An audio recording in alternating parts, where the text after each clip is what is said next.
سر یہ ایک کوشچن اور یہ ہے کہ استاد محترم said that mysticism is the only way of living. Can Dr. Saab please highlight how the life of Prophet peace be upon him surrounded mysticism based on his society and today? وہ سب کہتے ہیں mysticism the only natural way of living. یہ واحد قدرتی طریقہ، natural یا فطری طریقہ، قدرتی فطری طرز زندگی ہے.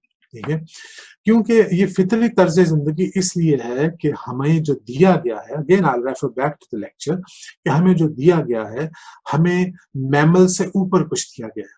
ٹھیک ہے، ہمیں چوائس دی گئی ہے.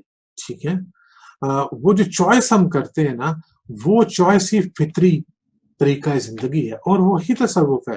جب ترجیحات حیات میں آپ انتخاب کرتے ہیں خدا کا اور پھر خدا کی ٹیچنگز کا، تو یہ نارمل وے آف لیونگ ہے. لیکن خدا کا انتخاب جو ہے وہ بغیر فکر اور نظر آپ نہیں کر سکتے. وہ تھنکنگ ہر انڈیویجول کا لیول ڈفرینٹ ہو سکتا ہے. ہو سکتا ہے کہ ایک شخص آیا حضور کے پاس، آپ ذرا یہ سنیے گا، ایک شخص حضور کے پاس آیا اور اس نے باہر یہ کہا کہ میں نے بہت سوال پوچھنے آپ سے. جب وہ آپ کے پاس آ کے بیٹھا تو اس نے کلمہ پڑھانے کو کہا. اس کے بعد وہ باہر نکلا تو لوگوں نے پوچھا یہ کیا بات ہوئی؟ کہتا ہے میں نے اس شخص کا چہرہ دیکھا ہے، یہ جھوٹے شخص کا چہرہ نہیں ہو سکتا. تو that person must have gone through a lot of observational stress during his life. So he was able to tell by looking at his face کہ یہ جھوٹا نہیں ہو سکتا. تو اس کے لیے یہ آرگومنٹ بن گیا، خدا اس کے لیے اسٹیبلش ہو گیا.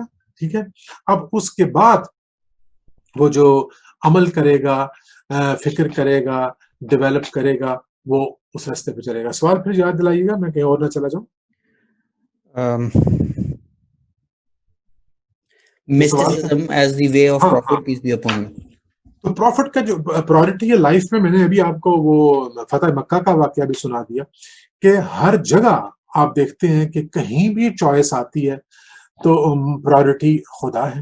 کہیں اگر آپ دیکھنا چاہیں مختلف فیکلٹیز آف ہز بیہیویئر تو آپ دیکھیں کہ ان میں سخاوت کتنی ہے، آپ دیکھیں ان میں جرأت کتنی ہے، ان میں بردباری کتنی ہے، ان میں فارگیونیس کتنی ہے. ٹھیک ہے، اور جب فتح مکہ کیا، سب کو معافی دی، تو اس خاتون کو بھی معاف کیا جس نے کہ آپ کے چچا کو شہید کروایا تھا. ٹھیک ہے، تو یہ فارگیونیس کتنی ہے. یہ تصوف یہی تو ہے، معافی دینا، جنراسٹی شو کرنا، ریونج سے دور ہونا، یہی تو ہے. اور اگر آپ نے زندگی میں کبھی تلوار اٹھائی بھی تو اللہ کی کاز کے لیے اٹھائی. وہ ایک صحابی سے جو ایک جنگ میں خطا ہوئی کہ ایک شخص نے کلمہ پڑھا دوران جنگ، اور پھر بھی آپ نے اس کو نیزے سے مار دیا، تو حضور صلی اللہ علیہ وآلہ وسلم پوچھا کرتے تھے سے کہ کیا تو قیامت میں کیا کرے. ٹھیک ہے، کہ تجھے کیسے پتا، تو نے اس کے دل میں گھس کے دیکھ لیا تھا کہ وہ جان بچانے کے لیے کہہ رہا تھا. دیکھیں even in the moment of crisis where there is fear of survival, وہ جو کنڈکٹ آپ کو ٹیچ کر رہے ہیں وہ کس کا ہو سکتا ہے؟ اس کا مطلب ہے کہ وہ بڑے سے بڑے کرائسس میں ان کا جو سیلف ہے وہ رول نہیں کر رہا، وہ رول نہیں کر رہا. ان کو لمبک سسٹم بھی رول نہیں کر رہا. ٹھیک ہے، آپ نے اپنے ہاتھوں سے اپنی غالباً 3 بیٹیاں اور 1 بیٹے کو دفنایا ہے. ٹھیک ہے، آپ کی سگی پھوپھی کے ساتھ کیا ہوا ہے. ٹھیک ہے، وہ کہیں آپ کو ٹرامیٹک اور موربڈ نظر نہیں آتے. He has got understanding of all relations on the basis of that understanding which is sitting at the top. ٹھیک ہے، یہی تو تصوف ہے. تصوف وہ منکوں والا جو ہار پہن کے اور سبز چولے پہن کے تو بال بڑھا کے، سوری میں اور کچھ نہیں کہنا چاہتا کہ نام تو نہیں ہے. It's the most beautiful thing. ٹھیک ہے، isn't mysticism being a good normal Muslim?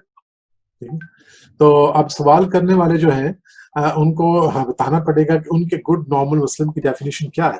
اگر ان کی وہی ڈیفینیشن جو مسٹک کی ڈیفینیشن ہے دین نو پرابلم. بیسیکلی مسٹک مومن کا ہم مانی، یہ رکھیے گا. اچھا ہو گیا یہ سوال آ گیا تو میں اس کو بھی کلیریفائی کر دوں. فرض کیجئے کہ یہ میرے پاس ایک فون ہے، پوری دنیا اس کو موبائل کہتے. ٹھیک ہے، ایک ملک میں جاتا ہوں جہاں اس کو کہتے ہیں جی سے اس کو کہتے ہیں آپ کو بڑی ہنسی آئے گی، سپوز اس کو واٹر کہتے ہیں. موبائل اور واٹر میں ہے کوئی تعلق کسی قسم کا؟ Not at all. لیکن جب میں اسے پوچھتا ہوں واٹر ہے کیا، تو مجھے بتاتے ہیں، جو کچھ بھی بتاتے ہیں exactly what describes this mobile. جیسے لینگویجز میں مختلف لفظ ہوتے ہیں. اگر کوئی اس کو صوفی کہتا ہے، مومن کے ساتھ وہ لفظ لاتا ہے جو کہ اس کے ہم معنی ہے اور اس کی پریکٹس قرآن و سنت کی حدود میں ہے، that's a good Muslim. Good Muslim مومن. اور مسلم مومن میں جو فرق ہے، اللہ نے ہمارا نام مسلمان رکھا، لیکن قرآن کی ایک آیت ہے کہ یہ عربی بدو تیرے پاس آتے ہیں اور کہتے ہیں کہ ہم ایمان لائے، تو ان سے کہہ کہ تم سلامتی میں داخل ہو گئے، ایمان نہیں لائے. ٹھیک ہے. اسی طرح جب پوچھا گیا امام جعفر صادق سے کہ جو مومن تمہاری جیب میں ہاتھ ڈالے تو تمہیں کیسا لگے گا، آپ نے پوچھا، تو جواب دینے والے نے کہا برا. تو لیکن جواب دینے والے نے کہا کیا امام ہم ہلاک ہو گئے؟ کہا نہیں، ابھی ایمان تمہارے عقول میں پختہ نہیں ہوا. تم نے اثار کرنے والوں کا حال نہیں پڑا کہ وہ اثار کرتے ہیں، ہیلپ کرتے ہیں جب وہ خود ضرورت مند ہوتے ہیں. تو خیرات تو فالتو چیز کی ہے، ٹھیک ہے، صدقہ مصیبت کو ٹالنے کے لیے، لیکن جو حالت ضرورت میں آپ خرچ کرتے ہیں وہ ایثار ہے. ٹھیک ہے. تو یہ پھر مومنین جب آگے آپ بڑھتے ہیں تو آپ کے ایکشن جو ہوتے ہیں وہ مساوات سے مواخات کی طرف چلے جاتے ہیں کہ ہم نہیں کھاتے تم کھاؤ. It is difficult to do, لیکن we can discuss it کہ ایمان جو ہے جب آپ کے رگ و پے میں سرایت کر جائے، آپ کے احساس اور سوچ کا محور بن جائے، تو پھر آپ کی چوائسز مختلف ہو جاتی ہیں. جب عین حالت مبارزت میں آپ پیاس سے جاں بلب ہوں اور آپ کو پانی آفر کیا جائے، آپ کو قریب سے کسی اور پیاسے کی آواز آئے، آپ کہیں اسے پلا دو، وہ کہے اسے پلا دو. اس طرح تینوں اصحاب رسول پیاس سے شہید ہو جائیں while looking after each other. But this is a very difficult choice to make. ہم نے یہ چوائس اس دنیا میں نہیں ہوتی دیکھی. یہ وہ لوگ تھے جن کی ترجیحات اس قدر درست تھیں اور ان کا جو فیت تھا نا اس دنیا کے بعد کا، وہ اتنا کلیئر تھا کہ یہ دنیا جو کہ پش اور پل میں اس کو کہتا ہوں کہ آپ کی خواہش ہے جس تک آپ پہنچنا چاہتے ہیں، اور ایک پریشر ہے جو پیچھے سے آ رہا ہے، اس نے ہم کو دیوانہ کیا ہوتا اور ہم اس لیول سے اوپر ہٹ کے سوچ نہیں سکتے. تو مومن وہ ہے جو اس دنیا کو استعمال کرتا ہے، uses as an experience in favor of God. اس دنیا سے بھی وہ اسباق لیتا ہے اللہ تک پہنچنے کے، اس دنیا کو نیکی کرنے کی جگہ سمجھتا ہے، برائی سے بچنے کا مقام سمجھتا ہے. اس طرح وہ اپنی ترجیحات کی ترتیب کو کنٹینیوسلی اسٹیبلش کرتا ہے، اور ایسا کرتا کرتا ایک ایسے سٹیج پہ پہنچتا ہے کہ اللہ اسے راضی ہوتا ہے اور چاہے تو اس کے علم کے مطابق اسے اس کے ایمان کی تقویت کے لیے مشاہدات بھی کروائے، کوئی ایسی دلائل بھی دے. ایسا کوئی رستہ بند نہیں ہوا، اللہ جس کو چاہے جتنا چاہے دے. ٹھیک ہے. انڈرسٹینڈنگ کے ڈائمینشن سے بہت سارے. جی